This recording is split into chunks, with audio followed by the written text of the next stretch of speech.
Hola, ¿qué tal? Buenas noches, mi nombre es Segundo Razán, pertenezco al SEA Tunja, me encuentro en octavo semestre de Psicología y a continuación me dispongo a desarrollar la actividad número 4 con respecto a contando el cuento de mi historia personal, esto para el curso de teatro del grupo 895. Bueno, la voz que logré mantener viva en mi interior. Mi historia comienza con el abandono de mi madre, a pesar de que parece algo traumático, doloroso, y en su momento lo fue, puesto que a pesar de no tener recuerdos del abandono de ella, de pronto de la partida de ella, pues porque era muy pequeño, a medida que fui creciendo, los ecos de su partida retumbaban en mi cabeza y fue tanto el silencio que respiré en su momento o que se respiraba en mi hogar que mis primeros pasos ensordecían el vacío que ella dejó en su momento. Muchas veces me pregunté qué hubiese pasado si las cosas hubieran sido distintas, en qué fallé como hijo, cuál hubiese sido de pronto mi aporte para que no se fuera. Y entendí que si lo hubiera sido, o bueno, si hubiera sabido antes, que a pesar de que somos seres humanos, no tenemos la capacidad de controlar el mundo, de controlar lo que somos, me hubiese ahorrado tantos sufrimientos de pronto. Sé que no, o bueno, en ese momento entiendo que no pude cambiar nada y no quería cambiar nada, solamente quería entender por qué mi vida iniciaba con tanto dolor o con esta forma como tan devastadora pues para ser un niño. Cuando llegué a la adolescencia mi miedo se transmitió en muchas formas. Siento que me volví miedoso, temeroso, desconfiado, empecé a odiar al mundo porque pues era o muy duro que la figura materna, que es como la parte más importante de una persona, no tenía capacidad de sostener una conversación con una persona, no era capaz de mirar a nadie en la cara porque sentía miedo, sentía angustia, sentía temor, me sentía inconforme, me sentía incompleto, me sentía vulnerable, vacío. Y es lógico porque simplemente era un niño que estaba tratando de entender un mundo y de encajar en un mundo donde no había unas bases fundamentadas.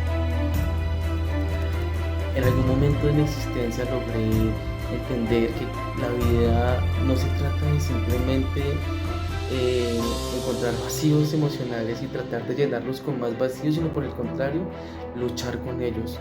Fue mucha mi sorpresa, o mi sorpresa fue mayor aún, cuando Juan Manuel me sorprendió una vez de la nada. Juan Manuel es un profesor de primaria y me dijo que yo era capaz, que yo podía. Fue la primera persona que creyó en mí, a pesar de que yo ni siquiera podía creer en mí. No lograba entender quién era o qué quería ser. Juan Manuel me ayudó a sanarme. Siento que fue la primera persona con la cual pude desahogarme, pude romperme, como quien dice vulgarmente, por primera vez y expresarme sin sentirme señalado o juzgado por nadie. Hoy día agradezco a Juan Manuel porque me permitió entender que no todo tiene que ser como nosotros lo vemos, que a pesar de que en ocasiones hayan cosas que nos puedan llevar al olvido, tenemos dos opciones: salir de ella o por el contrario, quedarnos en el vacío. Muchas veces sentí esa angustia y esa necesidad de buscar a mi madre y reclamarle por qué me había abandonado y por qué me había dejado siendo un niño que apenas iniciaba a vivir la vida.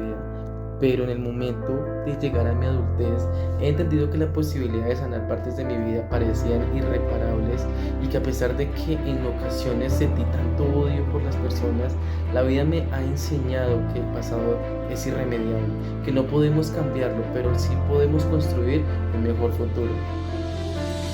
Siento que contar con mi padre, con su paciencia, su bondad y con tanto amor que me brindó, me ha ayudado a encerrar mis miedos en un rincón y tirar la llave para empezar a vivir una nueva historia, para escribir una historia donde se transmite de pronto un poco más de cariño, un poco más de amor, donde puedo ser más seguro de mí mismo.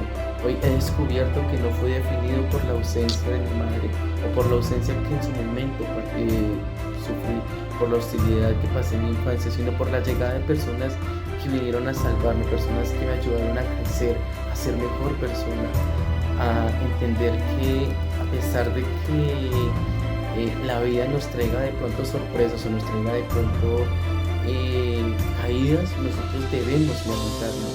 ¿Cuál es la moraleja de eso? Que a veces la vida inicia un poco turbia, pero depende de nosotros aclararla, darle un mejor futuro, remar hacia un futuro donde nosotros podamos sentirnos satisfechos y seguros y tener tranquilidad.